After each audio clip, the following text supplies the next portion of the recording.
The call came at 3:17 a.m. in my cramped Tokyo apartment, jolting me from a dreamless sleep. Rain pattered against my window as I fumbled for my phone, its screen illuminating the darkness with harsh blue light. International number. My stomach tightened. Hello? My voice croaked with sleep. Ms. Ellison? This is Graham Winters of Winters & Associates. I'm afraid I have difficult news. Your father passed away yesterday evening. The world tilted. Dad was supposed to be indestructible, the man who'd taught me to change a tire in the pouring rain, who'd worked 60-hour weeks after Mom died to keep our family afloat. I'd spoken to him just 3 days ago, discussing my research grant. Extension. He'd sounded tired but fine. There must be a mistake, I whispered, as if saying it might make it true. I'm very sorry, Ms. Ellison. Your father suffered a massive heart attack. The doctors said it was quick. He wouldn't have suffered long, as if that were supposed to comfort me. I'd missed the last 5 years of his life, buried in my archaeological research halfway across the world. Now I'd missed his death too. I understand this is a shock, Mr. Winters continued when I failed to respond. But there are matters regarding your father's estate that require attention. As his attorney, I'm obligated to inform all beneficiaries about the reading of the will. All beneficiaries? The words felt strange in my mouth. You mean Claire too? Yes, your sister has already been notified. The reading is scheduled for next Friday at my office. Will you be able to return to Oak Ridge by then? My sister and I hadn't spoken in nearly 3 years. Not since our last explosive argument when she'd accused me of abandoning the family. Running away to dig in the dirt while the rest of us deal with real life, she'd said. The words still stung because they contained a kernel of truth. I had left. I had chosen my career over staying close to home. I'll book a flight today, I managed to say. After hanging up, I sat motionless in the dark, listening to the rain. Dad was gone. The realization crashed over me in waves, each one threatening to pull me under. I'd always assumed there would be time to repair what had broken between us after Mom died. Time to explain why I'd needed to leave, why I couldn't suffocate in that house filled with memories. Now there was no time left. The 16-hour flight to New York stretched endlessly, my grief suspended in the liminal space between time zones. I switched to a smaller plane for the final leg to Oak Ridge, watching familiar landscape unfold beneath me, rolling hills giving way to the patchwork of farms and the small town where I'd grown up. It looked impossibly small from above, as if I could cup it in my palms. Claire didn't meet me at the airport. I hadn't really expected her to, but some small part of me had hoped. Instead, I rented a car and drove the familiar route to my childhood home. A Victorian farmhouse that had been in Dad's family for 3 generations. It looked the same, but different. Like seeing a familiar face after many years. The porch swing still hung crooked. The maple tree in the front yard had grown taller. Dad's old truck sat in the driveway beside Claire's sleek silver SUV. I hesitated before knocking on my own childhood home's door. Claire opened it, her expression unreadable. At 34, 2 years my junior, she looked more like our mother than ever. The same heart-shaped face and delicate features. But where Mom had been soft, Claire was all sharp edges. You made it, she said flatly. Not a greeting, just an acknowledgement. I came as soon as I heard. I shifted my suitcase to my other hand. How are you holding up? How do you think? Her voice was tight. I've been dealing with everything.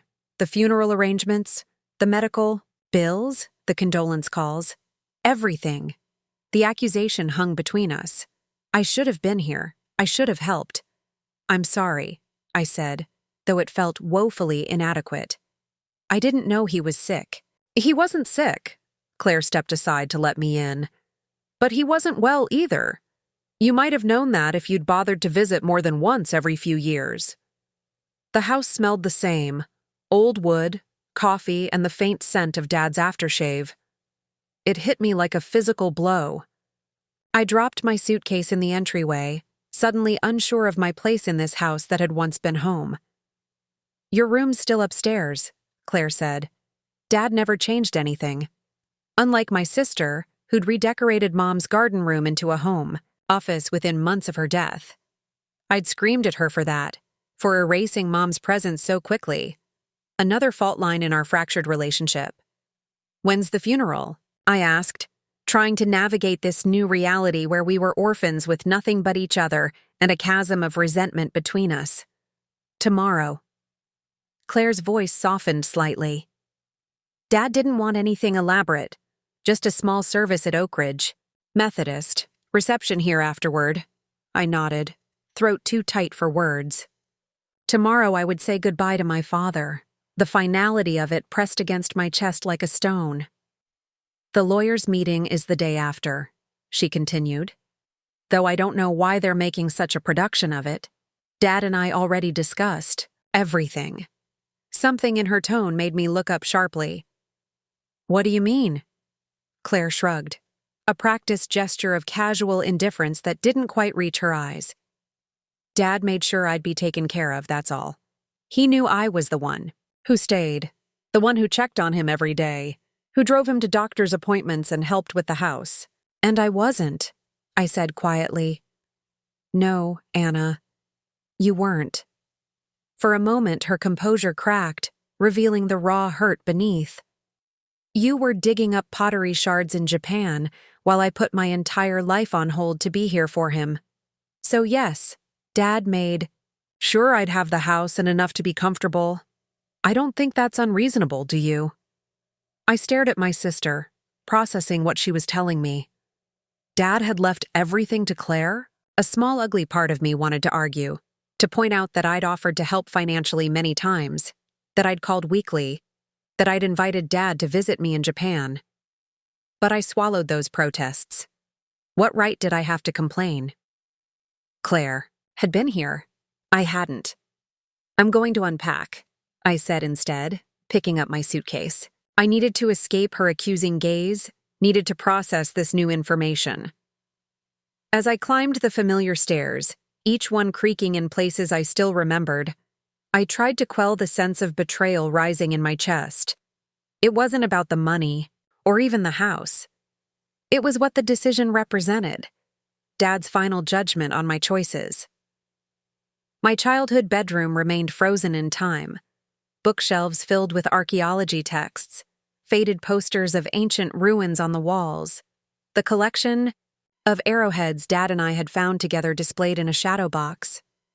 I sat heavily on the twin bed, running my hand over the quilt Mom had made.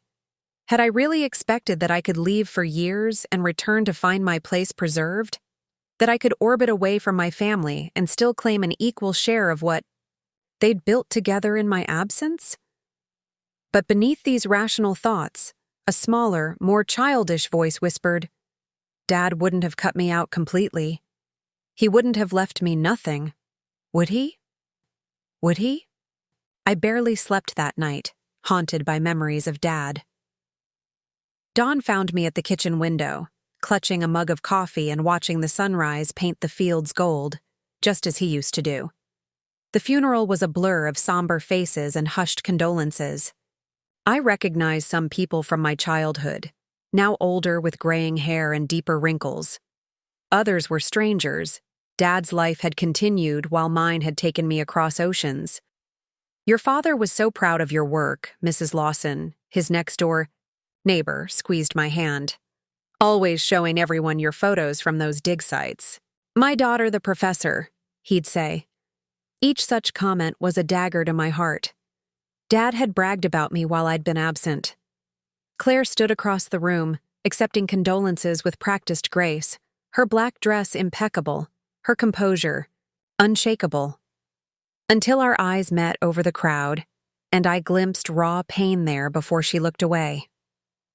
The pastor spoke of Dad's life, his 40 years at the lumber mill, his devotion as a single father after Mom died, his quiet generosity to neighbors in need. I learned things I'd never known, stories from the years I'd missed. With each anecdote, the weight of my absence grew heavier. At the graveside, Claire and I stood side by side but miles apart as they lowered our father into the ground beside our mother. When the pastor invited us to throw dirt on the casket, Claire's hand trembled. I reached for her instinctively, but she flinched away. "Don't," she whispered. "Not here, not for show."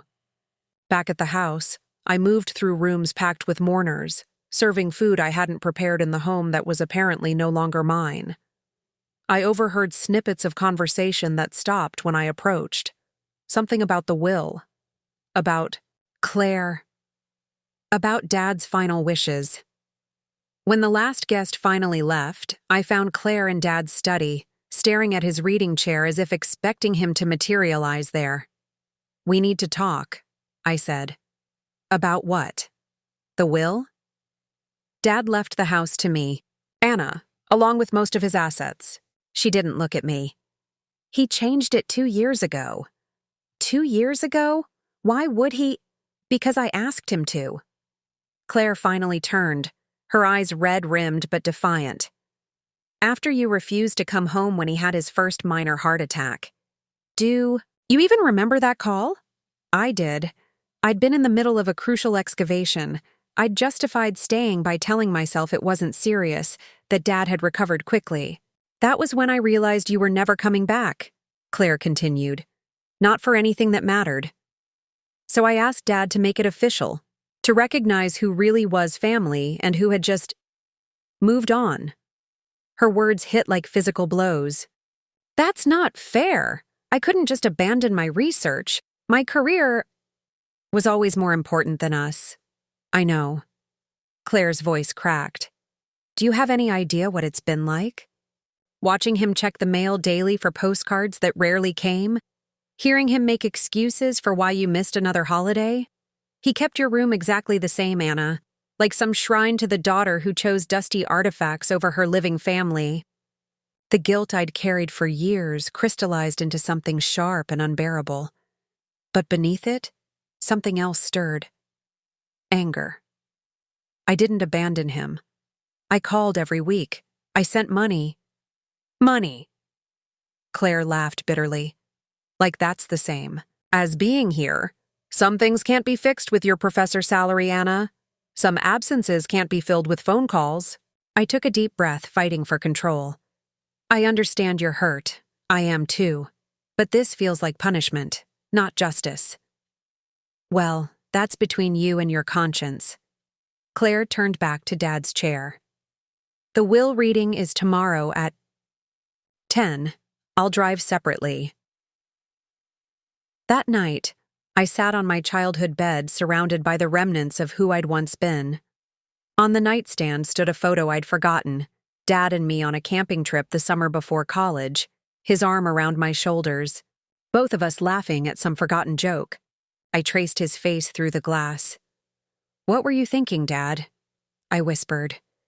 "Was this really what you wanted?" A soft knock interrupted my thoughts. Claire stood in the doorway, looking smaller somehow. More like the little sister who'd once followed me everywhere.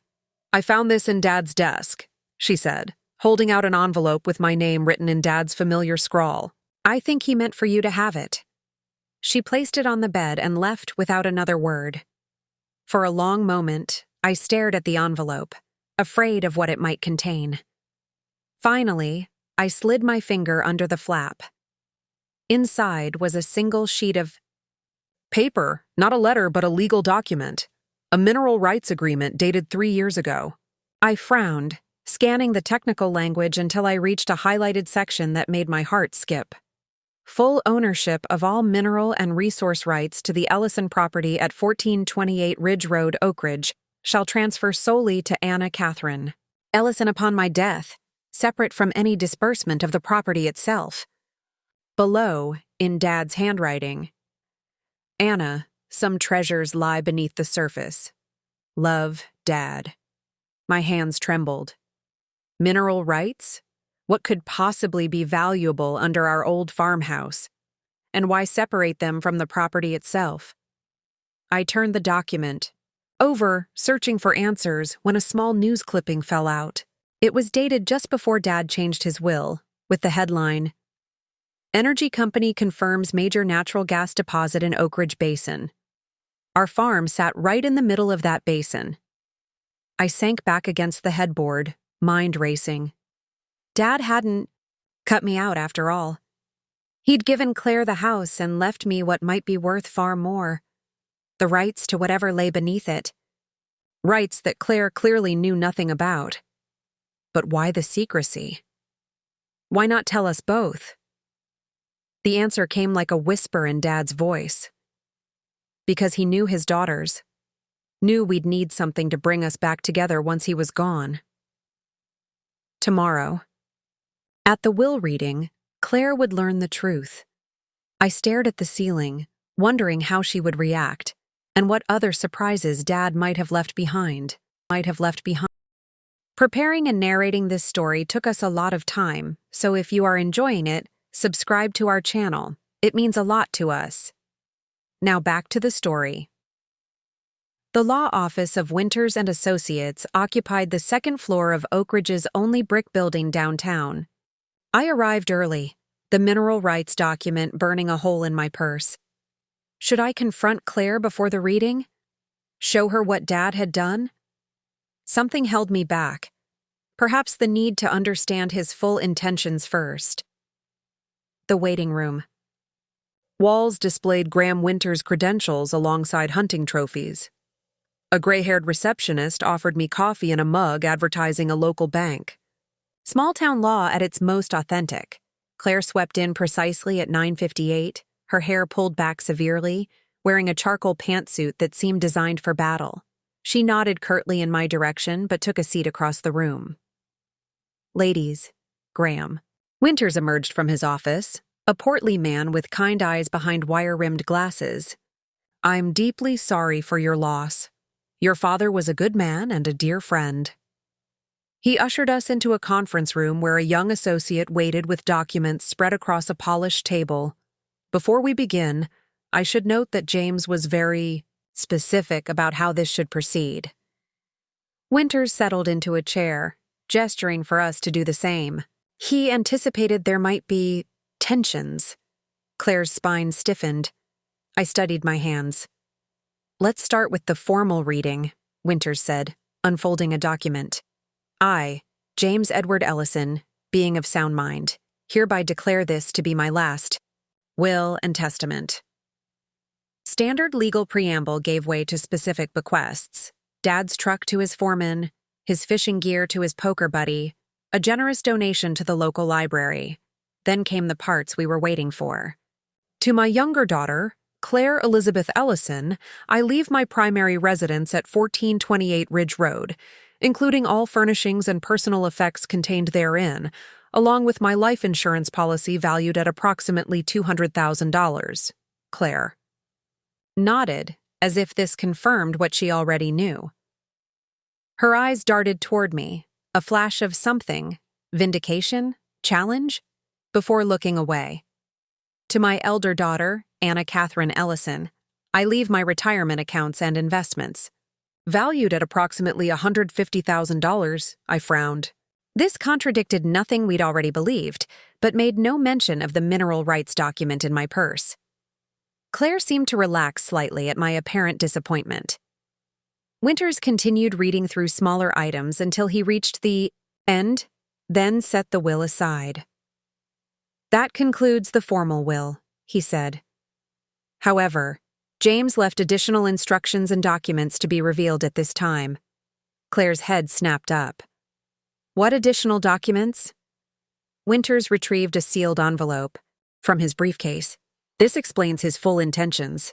He broke the seal and withdrew several papers, clearing his throat before reading.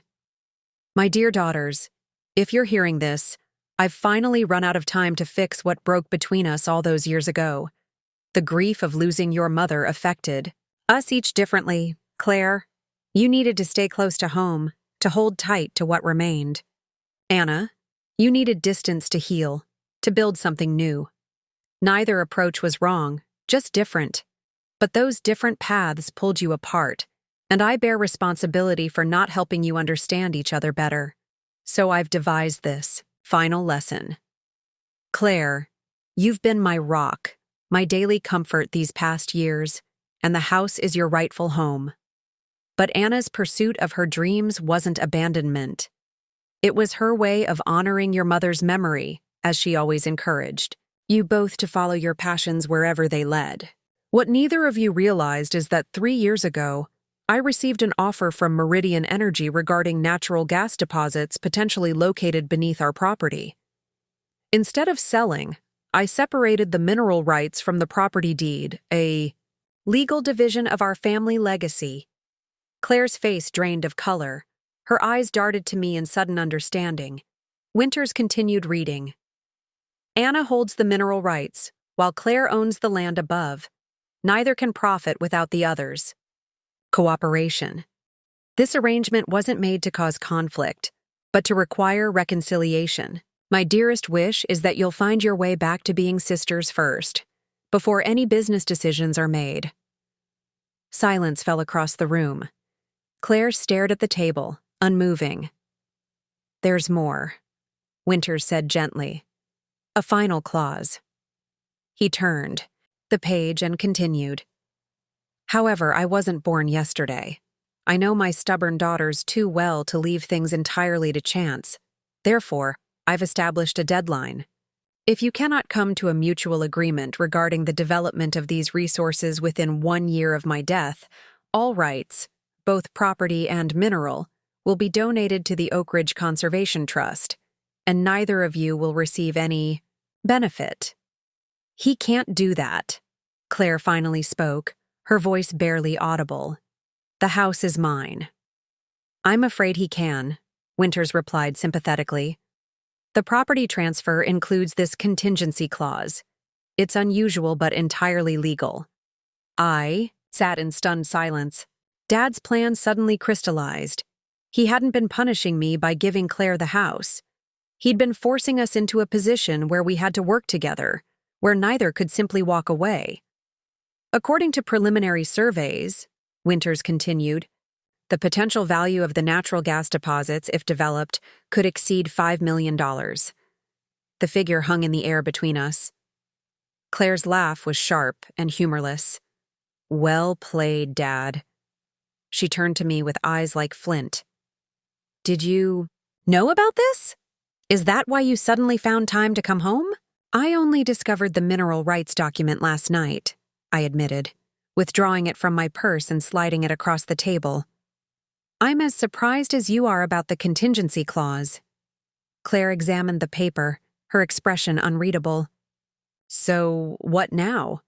We're supposed to become business partners and best friends under threat of losing everything? I believe, Winters interjected, your father hoped you might at least try to understand each other's perspectives. He left letters for each of you to be read privately. He handed us each an envelope. And this. He placed a tarnished key on the table. This opens a safe deposit box at First Oak Ridge Bank. James was adamant that you should open it together, but only after you've read your letters and had at least one civil conversation about moving forward. Claire snatched the key before I could reach for it. I'll hold on to this. Both signatures are required to access the box, Winters noted mildly. She dropped the key as if it had burned her. I left it lying on the table between us. I suggest you both take some time to process this information, Winters said, standing to indicate the meeting was concluding. James believed in you both. He believed you could find your way back to family. Outside the office, Claire and I stood awkwardly on the sidewalk. The letter from Dad felt heavy in my hand. I'm not selling the house, she said firmly. Just so we're clear. I'm not asking you to. But you want the gas money. I sighed. Claire, I don't know what I want yet, except maybe my sister back. Her expression softened almost imperceptibly. Read your letter, she said. I'll read mine, then I guess we talk. She started toward her car, then paused. Don't go back to Japan before we figure this out. It wasn't an olive branch exactly, but it wasn't a slammed door either. I'm staying at the Oak Ridge Inn, I called after her. Room 12, When you're ready." She nodded once without looking back, then slid into her car and drove away. I looked down at Dad's letter in my hand, not yet ready to read his final words to me. Whatever they contained would irrevocably close a chapter of my life, admitting he was truly gone. Instead, I walked to the small park across from the courthouse and sat on a bench beneath an old oak tree, watching the town go about its business, as if the world hadn't just shifted beneath my feet. $5 million. A forced partnership with my estranged sister. A mysterious safe deposit box. And somewhere in all of it, Dad's final lesson about what really mattered in the end. Evening settled over Oak Ridge as I finally gathered the courage to open Dad's letter in my sterile hotel room. My fingers trembled as I broke the seal. "My dearest Anna, if you're reading this, you're probably angry with me. You always did hate being manipulated, even when it was for your own good.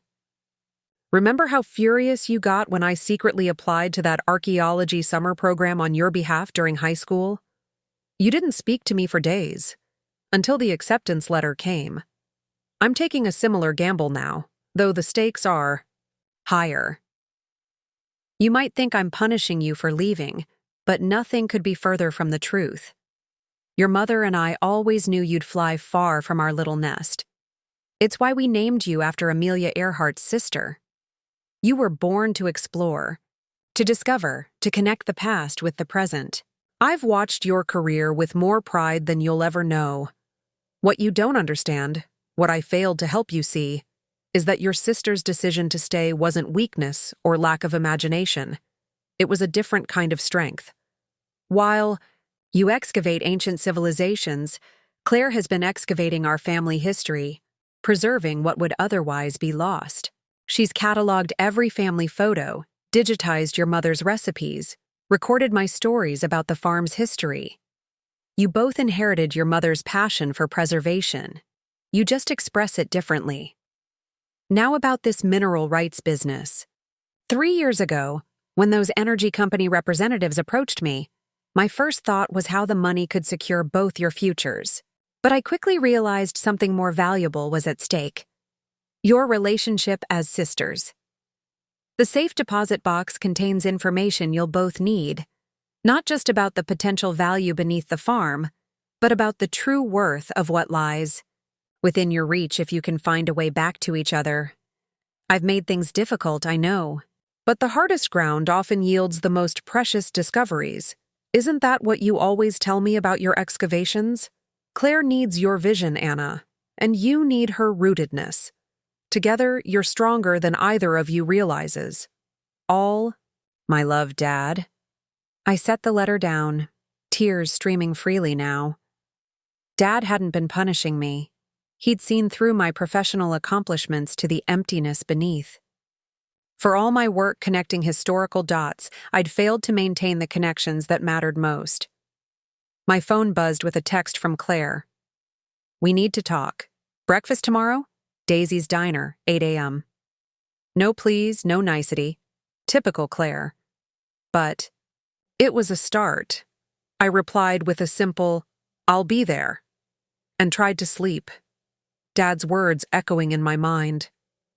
Daisy's hadn't changed in the decade since I'd last slid into one of its vinyl booths. Same peeling wallpaper, same cracked mugs, same smell of coffee and bacon grease. Claire was already there, staring into her coffee as if it held answers. "You read it?" she asked without looking up. I nodded, sliding into the booth across from her. "You?" "Yeah." She pushed a menu toward me, though we both knew I'd order blueberry pancakes. I always had. Dad was playing chess while we were playing checkers, I said after the waitress took our orders. Claire's mouth quirked in what might have been a smile. He always was sneakier than we gave him credit for. She finally met my eyes. "Did he tell you why he did it?" "He said we're stronger together, that we need each other." Sounds about right. Claire's fingers anxiously shredded a paper napkin. "He told me I've been using his memory as an excuse to avoid living my own life." The raw honesty of her admission caught me off guard. This wasn't the defensive sister I'd expected. "Was he right?" I asked softly. "Partly." She looked out the window at the town square. "After Mom died, and then you left, taking care of Dad became my purpose. I built my life around being needed. Now you're free," I finished. "But it's terrifying." Her eyes snapped back to mine, startled by my understanding. "My life isn't as perfect as you think," I admitted. "I've spent years digging up other people's histories to avoid dealing with my own. Every new dig was another excuse not to come home, not to face what I'd left behind." The waitress delivered our food, creating a momentary reprieve from confessions that were becoming uncomfortably honest. "So what do we do about the gas rights?" Claire finally asked, poking at her eggs. "I don't know. Dad clearly wants us to work together, but we barely know each other anymore," she finished. It was true. The sister across from me was both familiar and a stranger. I knew her childhood fears and favorite ice cream flavor, but not her. Adult dreams or heartbreaks. "Maybe that's where we start," I suggested. "Getting reacquainted before making any decisions." Claire considered this, then nodded slowly. "The safe deposit box. We should check it first, see what Dad left for us there." After breakfast, we walked to First Oak Ridge Bank in awkward silence. The manager ushered us into a private room when we presented the key and our IDs.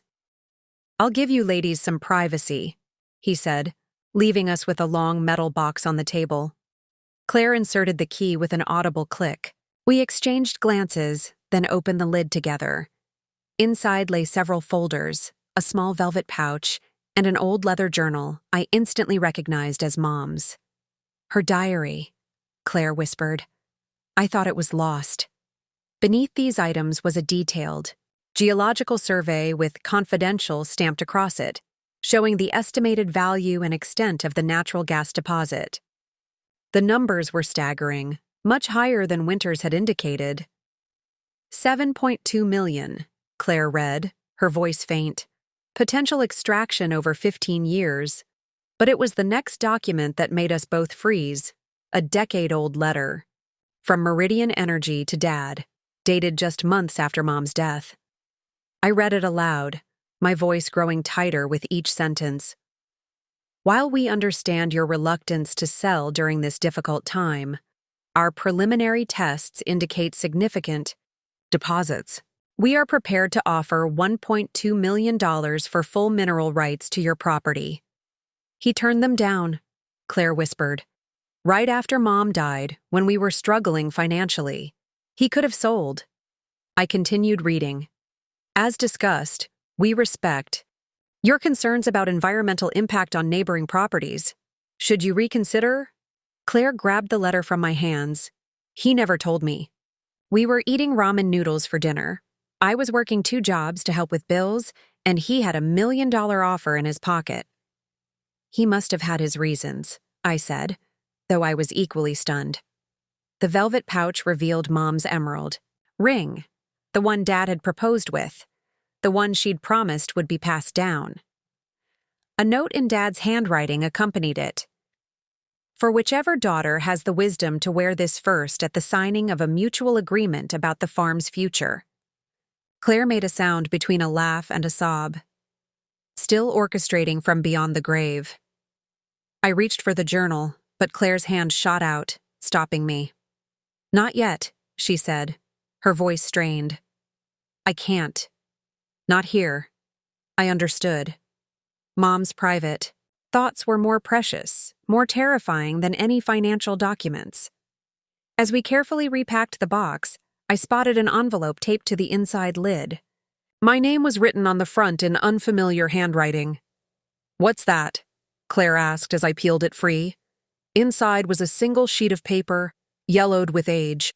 The letterhead showed Jasper College's archaeology department, dated 23 years ago. "Dear Mr. Ellison," I read aloud, confusion mounting. "We are pleased to offer your daughter Anna a full scholarship to our summer youth program in classical archaeology. Her essay on Minoan civilization shows remarkable insight for a 12-year-old. I stopped, the implications sinking in. I never wrote this essay. I didn't even know about this program until Dad nominated me.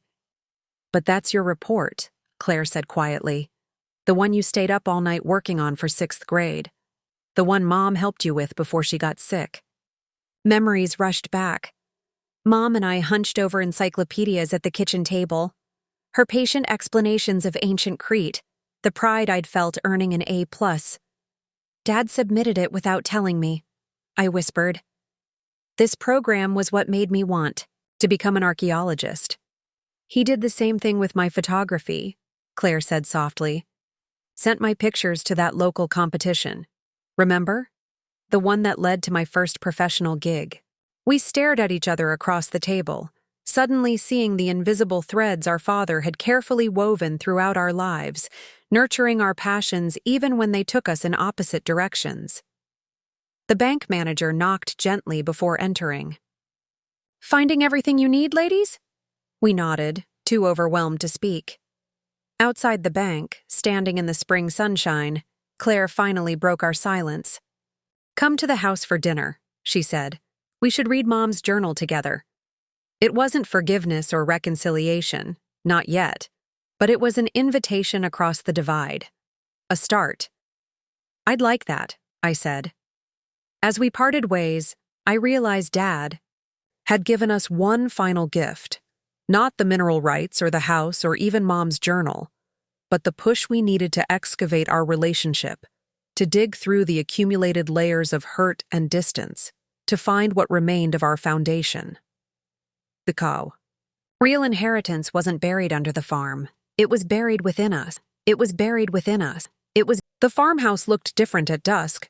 Softer somehow, its sharp angles mellowed by fading light. I lingered in the driveway, steeling myself for the evening ahead. Through the kitchen window, I could see Claire moving about, her shadow stretching. Across the warm glow within, I'd spent the afternoon walking through town, reacquainting myself with Oak Ridge, the hardware store where Dad bought my first trowel, the library where Mom had volunteered, the high school track where Claire had broken the county record for the 800-meter. 1,000 memories pressed against me with each step, no longer painful, but bittersweet. Claire opened the door before I could knock. I made lasagna, she said simply. Mom's recipe. The kitchen smelled of tomatoes and basil and home. We ate at the scarred wooden table where our family had shared countless meals, discussing neutral topics, my current research project, her photography business, the changes in town over the years. Careful conversation, navigating around the ragged edges of our estrangement. After dinner, Claire brewed coffee and brought out Mom's journal, placing it reverently on the table between us. I've been thinking, she said, tracing the worn leather cover. Maybe we've both been running away in our own ways. You physically left. I just stopped moving forward. I nodded, understanding exactly what she meant. Two different responses to the same loss. Dad saw it all along. She pushed the journal toward me. You should read first. You were older. You probably remember more about her. The journal's pages were filled with Mom's distinctive handwriting, looping cursive that flowed across the paper like music. It wasn't a daily diary, but rather a collection of thoughts, hopes, and observations spanning the years before her illness. I read aloud from a random entry. Anna found an arrowhead in the backfield today. Her excitement was contagious. James says she has my curiosity and his stubbornness. A formidable combination. Claire watched from my lap, reaching for the stone in her sister's hand. Different as they are, they're already connected by an invisible thread that I pray will strengthen with time. Claire's eyes glistened in the lamplight. Keep reading, she whispered. I turned pages, finding an entry from when I was 12 and Claire 10. The girls argued terribly today over something trivial. Anna retreats into silence when she's hurt, while Claire's emotions spill out in torrents. I worry sometimes about how they'll navigate life's deeper wounds with such different approaches to pain. James says I'm overthinking, that sisters fight and make up. But I see the pattern forming. Anna builds walls. Claire batters against them. She saw us so clearly, Claire murmured. I nodded, turning to the final entries, written as Mom's illness progressed. Her handwriting grew shakier, but her insights sharper. As my time grows short, my greatest fear isn't dying, but what my absence will do to my family. James will pour himself into providing. Anna will seek answers in the distant past, and Claire will try to hold everyone together. They'll each be trying to honor me in their own way, never realizing they're drifting apart in the process. If I could leave them one message, it would be this. The farm isn't just land and a house. It's the physical manifestation of our family's story, layers of memory and love built over generations. Whatever happens to the property itself, the real inheritance is what we've built together. I hope they remember that when I'm gone. My voice broke on the last words. Claire reached across the table, her fingers brushing mine. Our first voluntary touch since I'd returned. There's more, she said, gently taking the journal and flipping to the back. Look. Tucked into the inner pocket was a faded photograph. I'd never seen Mom sitting on the porch swing, her arms around Claire and me, all of us laughing at something off camera. On the back, in Mom's handwriting, my greatest treasures, worth more than anything beneath the ground or above it. She knew, I whispered. About the mineral deposits. Dad must have told her. Claire nodded slowly. They decided together not to sell, to leave it for us instead. Not just the gas rights, I said, understanding dawning. The decision itself. They wanted us to decide together what matters most. We sat in silence, the weight of our parents' final gift settling around us. I've had offers, Claire finally admitted, for the house, even before Dad died. Developers, wanting to build vacation properties. I always said no. Because it's home, I said softly. Because it's our story. She met my eyes directly. But I've been selfish too, Anna. Acting like I'm the only one with claims to that story. The only one who sacrificed. We both did what we thought was right, I offered. Just in different ways. Claire nodded, then gestured to a folder she'd placed on the counter earlier. I asked Graham for copies of everything. The gas surveys, environmental impact studies, offers from different companies. You've been researching options? Since this morning. A hint of her old determination flashed in her eyes. If we're going to make a decision, we should be informed. There are choices beyond just sell or don't sell. I felt a surge of admiration for my sister's practicality. While I'd been wandering town, lost in memories, she'd been gathering information, looking forward. There's a third option, she continued. Controlled extraction with hefty environmental protections, limited surface impact. The technology has improved since they first approached Dad. We'd make less money but preserve most of the land. You'd consider that? I asked, surprised. I'd consider anything that lets us both honor what Mom and Dad entrusted to us. She hesitated. But that means you'd need to be involved, not just sign papers and disappear back to Japan. The challenge, in her words, was clear. What if I stayed? The question surprised me as much as Claire. Not forever, but longer. I have sabbatical time coming. I could work remotely, help navigate this process. Hope flickered across Claire's face before she masked it. You'd do that? This isn't just about the gas rights anymore, I said. It's about us. About following through on what Dad started. Claire studied me for a long moment, then reached for Mom's emerald ring, which she'd placed beside the journal. He said this goes to whichever daughter has the wisdom to wear it first when we reach an agreement. She rolled it between her fingers, then held it out to me. I think that's you, Anna. You're making the bigger compromise by staying. I closed her fingers back over the ring. Keep it for now. We haven't reached any agreement yet, just started, talking about possibilities. Besides, I smiled, I think Mom would want you to have it. You're the one who stayed to take care of her garden. Claire's composure finally cracked. Tears spilled down her cheeks as she clutched the ring. I've missed you, she whispered. Every day. Even when I was angriest, I still missed you. I missed. You too, I admitted, my own tears falling freely now. Even when I pretended I was too busy to think about home. We didn't hug. We weren't there yet. But as I helped Claire clear the dishes, moving around the kitchen in a dance of tentative familiarity, I felt something shift between us. Not forgiveness exactly, but possibility. The ground prepared for something new to grow.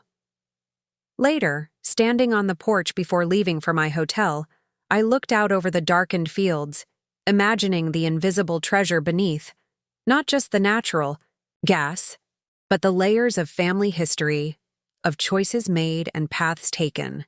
What are you thinking? Claire asked, joining me at the railing. That Dad was right, I said. The hardest ground often yields the most precious discoveries. She nodded, understanding.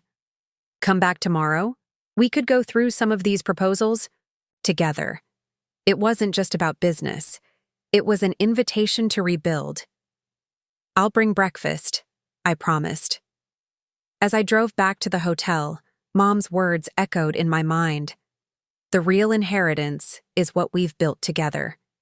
We were finally ready to claim. 3 weeks passed in a blur of meetings, proposals, and long conversations over coffee. Claire and I fell into an unexpected rhythm, her practical knowledge of the local community balancing my research skills as we evaluated our options. We'd narrowed down the potential partners to 2 companies with strong environmental records, but something still felt unresolved. You're leaving next month, aren't you? Claire asked one evening as we sat on the porch swing, the question hanging between us like a storm cloud. My department expects me back, I admitted, but I can return for key meetings. She nodded, her expression carefully neutral. We should decide soon then. But the next morning, everything changed. I was reviewing environmental impact statements. At the kitchen table when Claire burst through the door, face flushed with excitement. We need to go to the back 40, she announced, grabbing her camera bag. Right now. What? Why? Just come. Her eyes sparkled with an intensity I hadn't seen since we were kids. Trust me. We took Dad's old truck, bouncing along rutted paths, to the farthest corner of the property, an area I'd barely explored even in childhood. The spring wildflowers had transformed the usually barren field into a riot of color, but Claire drove past this natural display toward a small rise crowned with ancient oak trees. There, she pointed as we crested the hill. Look. Below us lay a hidden valley, perfectly framed by limestone outcroppings. In the morning light, it looked like something from another time, pristine, untouched by modern development. It's beautiful, I acknowledged. But what? This is where all the drilling would happen, Claire interrupted. The most accessible point to the main gas deposit, according to the surveys. My heart sank. The reports had mentioned locations only by coordinates, not by what would be destroyed. I couldn't sleep last night, Claire continued, grabbing her camera. So I hiked out here at dawn to photograph what we'd be giving up. But look what I found. Instead, she led me down a narrow path to one of the limestone formations. Carved into the rock face were symbols I recognized instantly, petroglyphs, weathered by centuries but unmistakable. Native American? Claire asked, watching my face. I nodded, tracing my fingers over a spiral pattern. Likely Mississippian culture. 8th century? Maybe older? I turned to her in amazement. Did you know these were here? No, but Mom did. Claire pulled a folded paper from her pocket, a page torn from Mom's journal that we'd somehow missed. The entry described bringing us here as children, watching us play in the hidden valley while she sketched the ancient carvings. She made Dad promise never to develop this corner of the farm, Claire said softly. These carvings were documented back in the 1950s but were thought lost when the county road was rerouted. Mom rediscovered them. And kept them secret, I whispered, professional excitement building. This could be archaeologically significant. These patterns match sites I've studied in Arizona, suggesting trade connections we didn't previously understand. Claire smiled. I thought you'd say that. For the next hour, I documented the site with Claire's camera while she watched, amused by my academic enthusiasm. When we finally sat beneath the oak trees, overlooking the valley, a comfortable silence settled between us. We can't drill here, I finally said. Not just legally, these markings would trigger automatic heritage protection, but ethically. I know. Claire hugged her knees to her chest.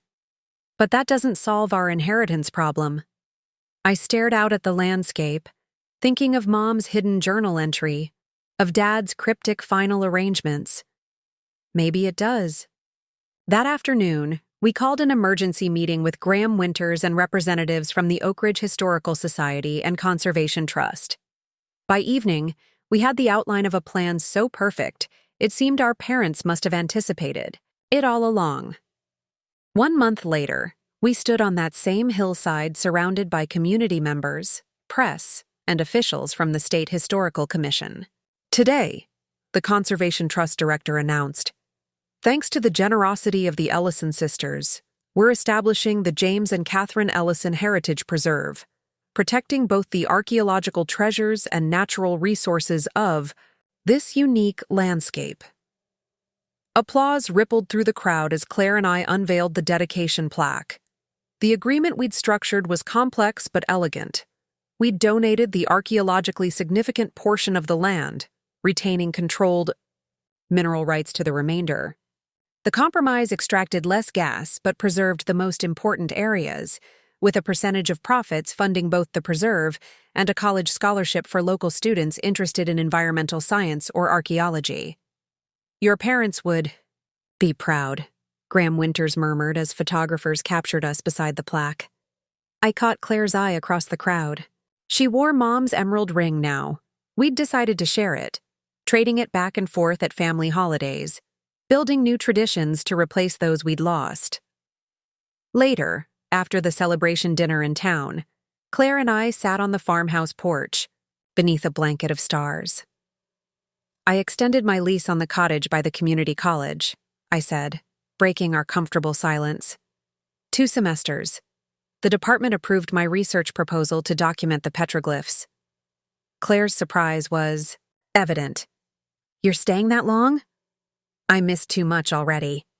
I picked at a loose thread on my sleeve. Besides, I have a sister to get to know again. She nodded, understanding the gift beneath my casual words. The house feels different with you here, less like a museum, more like a home. You could still sell it someday, I offered. When you're ready for something that's truly yours, not our parents'. Maybe. She leaned back in her chair. But not yet. There are still too many layers to uncover. I smiled at her deliberate use of archaeological terminology. We'd begun borrowing language from each other's worlds, building a new vocabulary for our rebuilt relationship. Did you ever imagine this outcome? Claire asked. When you got that call in Tokyo? I thought about that night that seemed a lifetime ago. The rain against my window, the shock of Dad's death, the immediate assumption that I'd been cut out of his legacy. No, I admitted. I was too busy feeling sorry for myself to see what Dad was really doing. The mineral rights weren't the hidden clause that mattered. They were just the bait, Claire agreed. The real hidden clause was us, I finished, working together, finding our way back to being sisters. In the quiet darkness, I felt Mom and Dad's presence, not as ghosts, but as part of the foundation beneath us, layers of love and intention that had shaped our lives even when we couldn't see it. The inheritance wasn't the land or the gas beneath it. It wasn't even the family heirlooms or Mom's journal. It was the understanding that the most valuable things can't be divided or diminished by sharing. They can only be multiplied. Claire reached over and squeezed my hand. No words needed. For the first time since Mom died, the broken pieces of our family felt whole again. Different than before, reshaped by loss and distance, but stronger at the mended places. Above us, stars wheeled in ancient patterns, the same stars that had witnessed the carving of petroglyphs centuries ago. I thought about how archaeologists like me spend careers uncovering the physical remnants of human connection, artifacts that prove we've always sought to build something that outlasts us. Dad's final lesson was that family is the most enduring artifact of all, and like the treasures I so carefully excavated in distant lands, it required patient, deliberate work to uncover its true value. Some inheritances aren't listed in wills or kept in safe deposit boxes.